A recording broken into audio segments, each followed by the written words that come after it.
नवरात्रि के तीसरे दिन चंद्र घंटा का ध्यान, मस्तक पर है अर्घ चंद्र मंद मंद मुस्कान।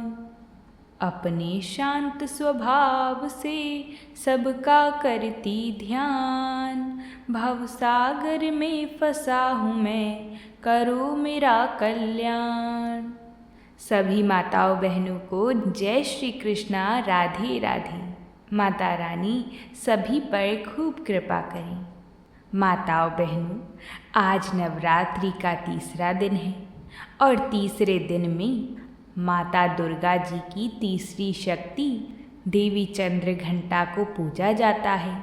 माताओं बहनों, आज के दिन देवी चंद्र घंटा का पूजन करके नवरात्रि के तीसरे दिन सभी भक्तजनों को माता की विशेष कथाओं को ज़रूर सुनना चाहिए। जो कोई भी माता की कथाओं को श्रद्धा भक्ति भाव से सुन लेता है और प्रसन्नचित्त होकर उनका ध्यान करता है, उस पर माता बड़ी ही प्रसन्न होती हैं और उसको सुख समृद्धि प्रदान करती हैं। आइए माताओं बहनों, हम कथा को सुनते हैं और माता की विशेष कृपा प्राप्त करते हैं। बोलिए माता रानी की जय। माताओं बहनों, एक समय की बात है, जिन दिनों भारत देश में अकबर का शासन था, उन्हीं दिनों की यह घटना है। एक गांव के निवासी माता का एक सेवक ध्यानु भगत 1000 यात्रियों सहित माता के दर्शन के लिए जा रहा था। इतना बड़ा दल देखकर बादशाह के सिपाहियों ने उन्हें वहीं रोक लिया और अकबर के दरबार में ले जाकर ध्यानु भगत को पेश किया। बादशाह ने पूछा, तुम इतने आदमियों को साथ लेकर कहाँ जा रहे हो? तब ध्यानु ने हाथ जोड़कर उत्तर दिया कि हम ज्वाला माई के दर्शन के लिए जा रहे हैं। मैं ज्वाला माई के दर्शन के लिए जा रहा हूँ। मेरे साथ जो लोग हैं वह भी माता के भक्त हैं और यात्रा पर जा रहे हैं।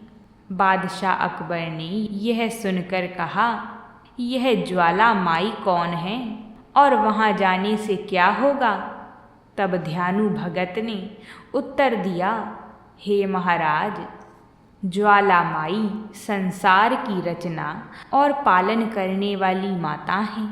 वे भक्तों की सच्चे हृदय से की गई प्रार्थनाएं स्वीकार करती हैं और उनकी सब मनोकामनाएं पूर्ण करती हैं। उनका प्रताप ऐसा है कि उनके स्थान पर बिना तेल और बत्ती के ज्योति जलती रहती है। हम लोग प्रति वर्ष उनके दर्शन करने जाते हैं। यह बात सुनकर अकबर बादशाह बोले, तुम्हारी ज्वाला माई इतनी ताकतवर है, इसका यकीन हमें किस तरह आए? आखिर तुम माता के भक्त हो, अगर कोई करिश्मा हमें दिखाओ तो हम भी मान लेंगे। ध्यानु भगत ने नम्रतापूर्वक उत्तर दिया, महाराज, मैं तो माता का एक तुच्छ सेवक हूँ, मैं भला कोई चमत्कार कैसे दिखा सकता हूँ? अकबर ने कहा, अगर तुम्हारी माता और तुम्हारी श्रद्धा सच्ची है तो देवी माता जरूर तुम्हारी इज्जत रखेंगी। अगर वह तुम जैसे भक्तों का ख्याल ना रखें तो फिर तुम्हारी भक्ति और श्रद्धा का क्या फ़ायदा? हम तुम्हारी भक्ति को परखने के लिए तुम्हारे घोड़े की गर्दन अलग किए देते हैं। तुम अपनी देवी से कहकर उसे दोबारा जिंदा करवा लेना। इस प्रकार कहकर अकबर ने घोड़े की गर्दन को काट दिया। ध्यानु भगत ने कोई उपाय न देखकर बादशाह से 1 माह की अवधि तक घोड़े के सिर और धड़ को सुरक्षित रखते हुए माता से प्रार्थना की।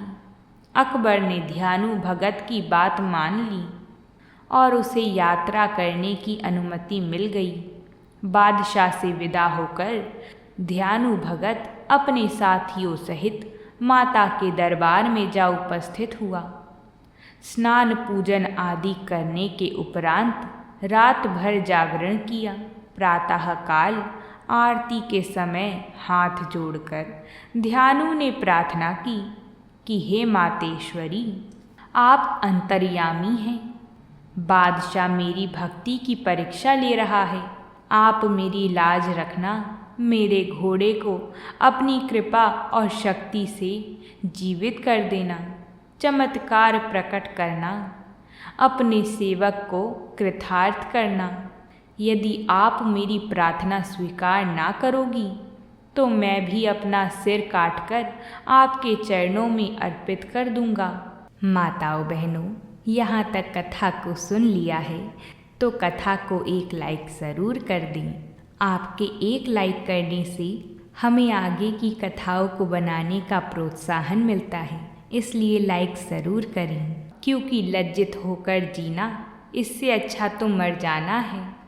यह मेरी प्रतिज्ञा है। आप उत्तर दें।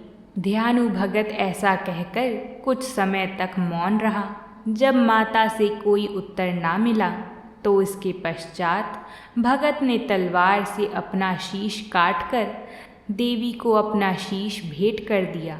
उसी समय साक्षात ज्वाला माई प्रकट हुई और ध्यानु भगत का सिर धड़ से जुड़ गया। भक्त जीवित हो गया। माता ने भक्त से कहा कि तुम जाओ, मैं घोड़े का सिर भी धड़ से जोड़ दूंगी। चिंता छोड़कर वहाँ पहुँचो। लज्जित होने का कारण निवारण हो गया। और कोई भी तुम्हारी इच्छा हो तो तुम मुझसे वर मांगो। ध्यानु भक्त ने माता के चरणों में शीश झुकाकर प्रणाम कर उनसे निवेदन किया कि हे जगदम्बे, आप सर्वशक्तिमान हैं। हम मनुष्य अज्ञानी हैं, भक्ति की विधि भी नहीं जानते। फिर भी विनती करता हूँ कि हे जगत माता, आप अपने भक्तों की इतनी कठिन परीक्षा ना लिया करो। प्रत्येक संसारी भक्त आपको शीश भेंट नहीं दे सकता। हे मातेश्वरी, किसी साधारण भेंट से ही अपने भक्तों की मनोकामनाएं पूर्ण किया करो। माता ने ध्यानु भगत को तथास्तु कह दिया और कहा, ध्यानु, अब से मैं शीश के स्थान पर केवल नारियल की भेंट और सच्चे हृदय से की गई प्रार्थना द्वारा ही मनोकामना पूर्ण करूंगी। यह कहकर माता अंतर्ध्यान हो गईं। इधर तो यह घटना घटी और उधर जब मृत घोड़े के सिर और धड़ माता की कृपा से अपने आप जुड़ गई तो सब दरबारियों सहित बादशाह अकबर आश्चर्य में डूब गया। बादशाह ने कुछ सिपाहियों को ज्वाला माई के यहाँ भेजा। सिपाहियों ने वापस आकर बादशाह को सूचना दी। वहाँ जमीन में से रोशनी की लपटें निकल रही थीं। शायद उन्हीं की ताकत से यह करिश्मा हुआ है। अगर आप हुक्म दें तो उन्हें बंद करवा दें। अकबर ने इस बात के लिए हामी भर दी। शाही सिपाहियों ने सबसे पहले माता की पवित्र ज्योति के ऊपर लोहे के मोटे मोटे तवे रखवा दिए, परंतु दिव्य ज्योति तवे फोड़कर ऊपर निकल आई। इसके बाद एक नहर का बहाव उस ओर मोड़ दिया गया, जिससे नहर का पानी निरंतर ज्योति के ऊपर गिरता रहे। फिर भी ज्योति का जलना बंद ना हुआ। शाही सिपाहियों ने बादशाह को सूचना दे दी कि ज्योति का जलना बंद नहीं हो सकता। हमारी सारी कोशिशें नाकाम हो गई हैं। इस समाचार को पाकर बादशाह अकबर ने दरबार के विद्वान ब्राह्मणों से परामर्श किया। ब्राह्मणों ने विचार करके कहा कि आप स्वयं जाकर देवी का चमत्कार देखें और नियम अनुसार भेंट आदि चढ़ाकर देवी माता को प्रसन्न करें।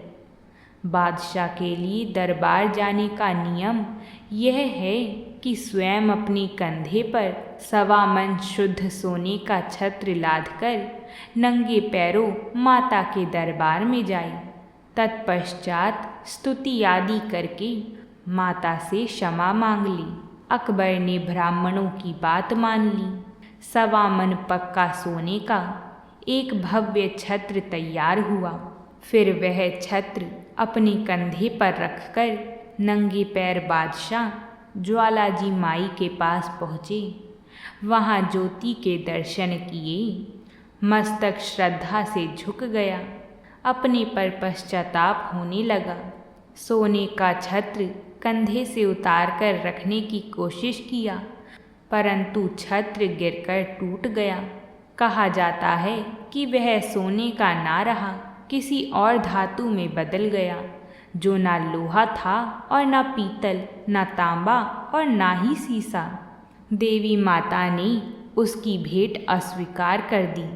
इस चमत्कार को देखकर बादशाह ने अनेक प्रकार से स्तुति करते हुए माता से क्षमा की भीख मांगी और अनेक प्रकार से माता की पूजा आदि करके आते ही अपने सिपाहियों को सभी भक्तों से प्रेम पूर्वक व्यवहार करने का आदेश निकाल दिया। बोलिए सच्चे दरबार की जय। प्रिय भक्तगणों, नवरात्रि का तीसरा दिन माता चंद्रघंटा का होता है। माता का यह स्वरूप परम शांतिदायक और कल्याणकारी है। उनके मस्तक पर घंटे के आकार का अर्धचंद्र होता है। इसी कारण से उन्हें चंद्रघंटा देवी कहा जाता है। माता का स्वर्ण के समान तेज है। उनके इस स्वरूप में 10 हाथ हैं। इन्हीं 10 हाथों में खड्ग आदि शस्त्र और बाण आदि अस्त्र विभूषित हैं। माता चंद्रघंटा का वाहन सिंह है। देवी चंद्रघंटा युद्ध के लिए तैयार दिखती हैं। माता के घंटे की सी भयानक चंड ध्वनि से अत्याचारी दानव, दैत्य, राक्षस सदैव कांपते रहते हैं। नवरात्र की दुर्गा उपासना में तीसरे दिन की पूजा का अत्यधिक महत्व है। इस दिन सभी भक्तों को अपने मन, वचन, कर्म और काया को विहित विधि विधान के अनुसार पूरी तरह परिशुद्ध एवं पवित्र करके माँ चंद्रघंटा के शरणागत होकर उनकी उपासना आराधना में तत्पर होना चाहिए। उनकी उपासना से हम समस्त सांसारिक कष्टों से विमुक्त होकर सहज ही परम पद के अधिकारी बन सकते हैं। हमें निरंतर उनके पवित्र विग्रह को ध्यान में रखते हुए साधना की ओर अग्रसर होने का प्रयत्न करना चाहिए। उनका ध्यान हमारे इहलोक और परलोक दोनों के लिए परम कल्याणकारी और सद्गति को देने वाले हैं। बोलिए माता चंद्रघंटा की जय। प्रिय माताओं बहनों, अब हम सुनते हैं दशा माता की विशेष कृपा की कथा को। सभी माताएं बहनें इस कथा को प्रसन्नचित मन से सुनिएगा। प्राचीन समय में एक राजा था। उसकी 2 रानियां थीं। राजा की प्यारी रानी को लक्ष्मी कहा जाता था और दूसरी रानी को रानी होने पर भी कुलक्ष्मी कहा जाता था। एक दिन लक्ष्मी रानी क्रोधित होकर लकड़ी का पट्टा ली, मलिन कपड़े पहनकर कोप भवन में जा लेटी। राजा ने लक्ष्मी से पूछा, तुम कोप भवन में क्यों पड़ी हो? तुम क्या चाहती हो? रानी बोली, कुलक्ष्मी को देश से निकाल दिया जाए। कुलक्ष्मी रानी थी, इसलिए उसे निकाल देने से राजा की बदनामी होने का डर था। इसलिए रानी को पीहर छोड़कर आने की बात सोची गई। राजा ने पटरानी को एक रथ में सवार कराया और स्वयं घोड़े पर चढ़कर रथ के साथ चलने लगी। एक बीहड़ जंगल में पहुंचकर राजा ने रथ को रुकवाया। पालकी ढोने वाले को वहाँ से हट जाने को कहा गया। राजा रानी को उस जंगल में छोड़कर घोड़े पर सवार होकर अपने महल आ गया। कुलक्ष्मी को बाट जोहते सारी रात बीत गई। रानी को प्यास लगी। वह रथ से उतरकर पानी के तलाश में चल दी। रानी ने आसपास पानी खोजा, परंतु उसे कोई जलाशय नहीं दिखाई दिया। रानी ने एक सारस के जोड़े को एक तरफ जाते देखा। रानी कुलक्ष्मी सारस के जोड़े के पीछे चल दी। चलते चलते वह एक नदी के किनारे पहुंच गई। रानी ने शौच आदि से निवृत्त होकर उसी नदी में स्नान किया और जल पीकर अपनी प्यास बुझाई। उस समय कुछ अन्य स्त्रियां भी स्नान कर रही थीं। स्नान करने के बाद उन स्त्रियों ने दशा माता का डोरा लिया। उनके पास एक डोरा बच गया। उन्होंने रानी से डोरा लेने का अनुरोध किया। रानी डोरा लेकर अपने रथ में आकर बैठ गई। दशा माता ने रानी की परीक्षा लेने के लिए एक बुढ़िया का वेश धारण कर उसके रथ के पास आई। वह रानी से बोली कि बेटी, यहाँ बैठी क्या कर रही हो? रानी ने बुढ़िया से कहा, पहले तुम बताओ, तुम कौन हो? बुढ़िया ने उत्तर दिया, मैं तुम्हारी मौसी हूँ। तब रानी उसके गले लगकर रोने लगी। उसने अपनी विपदा भरी सारी कहानी बुढ़िया माई को बता दी। अंत में रानी ने बुढ़िया माई से कहा, अब मुझे केवल तुम्हारा ही सहारा है, मेरी रक्षा करो। दशा माता की कृपा से उसी जगह माया का शहर बस गया।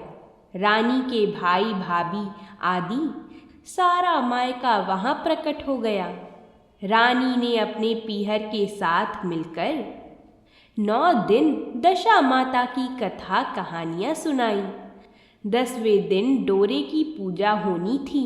उस दिन सवेरे उठकर दशा माता ने रानी से कहा, नदी में स्नान कर आओ, वहाँ तुमको स्वर्ण कलश मिलेगा, तुम उसे ले लेना और जो डोली तुम्हें लेने आई उसमें बैठ जाना। किसी से ये मत पूछना कि यह डोली किसकी है। रानी ने नदी में स्नान किया। वह स्नान करके बाहर निकल आई तो उसे 2 स्वर्ण के कलश नदी के किनारे रखे मिले। उन्हीं के पास रेशमी वस्त्र रखे थे। उन वस्त्रों को रानी ने पहन लिया। वह चलने को तैयार हुई तो उसे डोली आती दिखाई दी। वह डोली में बैठ गई और अपने घर पहुंच गई। घर पहुंचकर उसने माया के परिवार की सब महिलाओं सहित दशा माता के डोरे की पूजा की। सुहागिनों को भोजन कराया। इसके बाद उसने पारण किया। अब रानी अपने पीहर में आनंद पूर्वक सबके साथ मिलकर रहने लगी। इधर कुछ समय बाद राजा को रानी कुलक्ष्मी का ध्यान आया। राजा ने विचार किया कि जिस दिन से मैं रानी को जंगल में छोड़कर आया हूँ तब से उनका कोई समाचार नहीं मिला। चलकर देखना चाहिए कि रानी कुलक्ष्मी का क्या हाल है। मंत्रियों ने राजा को समझाया कि अब रानी से मिलना आपके लिए ठीक नहीं होगा, परंतु राजा ने मंत्रियों की बात पर कोई ध्यान नहीं दिया। वह घोड़े पर सवार होकर उसी स्थान पर पहुंचा जहां पर रानी को छोड़ आया था। राजा को ये देखकर बड़ा आश्चर्य हुआ कि यह तो सघन वन था, परंतु अब यहाँ रमणीक बस्ती बसी हुई है। राजा ने लोगों से पूछा, यह कौन सी नगरी है? लोगों ने उसे बताया कि यह कुलक्ष्मी का नगर है। अब तो राजा के आश्चर्य का ठिकाना ना रहा। वह बार बार सोच रहा था कि क्या यह नगर मेरी पटरानी कुलक्ष्मी द्वारा बसाया नगर है? राजा ने कुलक्ष्मी के महल के पास जाकर सूचना भिजवाई कि उनसे अमुक देश के राजा मिलना चाहते हैं।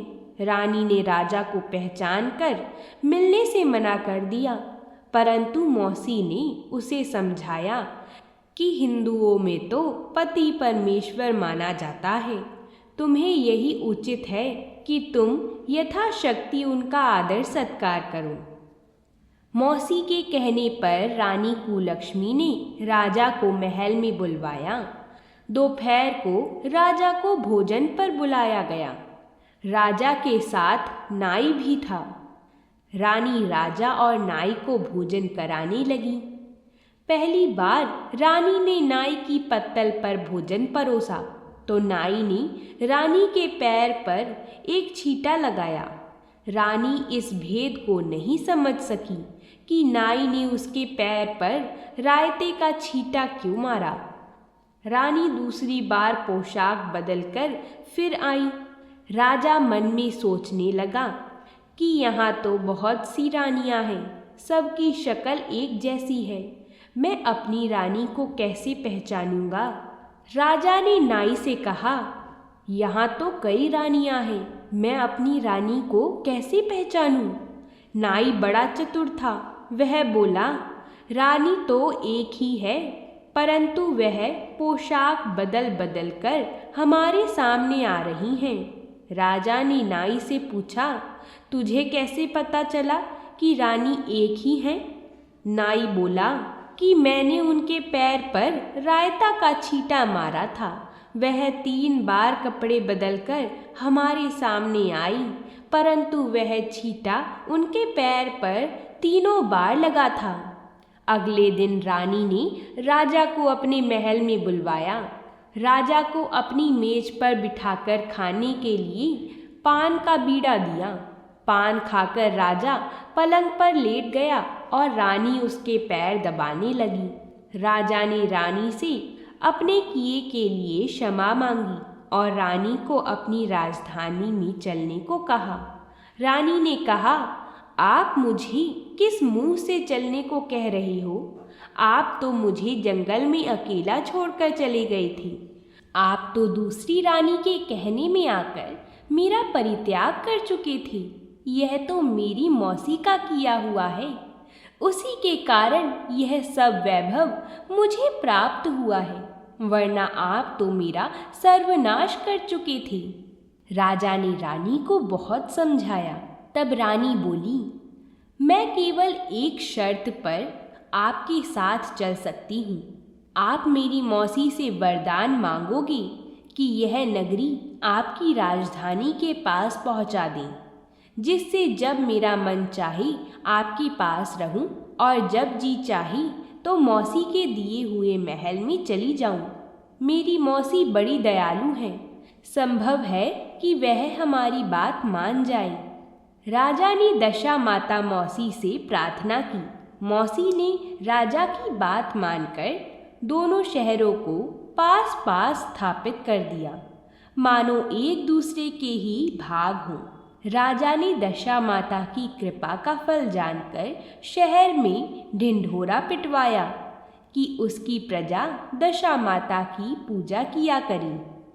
भगवती दशा माता ने जिस प्रकार कुलक्ष्मी पर दया करी, वैसे ही दया सब जनों पर करें। तो बोलिए, दशा माता की जय हो। माताओं बहनों, मेरी प्रार्थना है कि इस कथा को सुनने के बाद आप दुर्गा सप्तशती की कथा भी ज़रूर सुनें। वो हमारे चैनल पर आ गई है, आप जाकर उसका श्रवण करें और माता की कृपा प्राप्त करें। अगर आप सभी को कथा पसंद आई है तो वीडियो को लाइक करें, ज़्यादा से ज़्यादा शेयर करें और अगर आप कमेंट करना जानते हैं तो कमेंट में जय माता दी ज़रूर लिखें। अब हम आपसे कल मिलेंगे माता के दूसरे स्वरूप के साथ। तब तक के लिए प्रेम से बोलते रहिए, जय माता दी।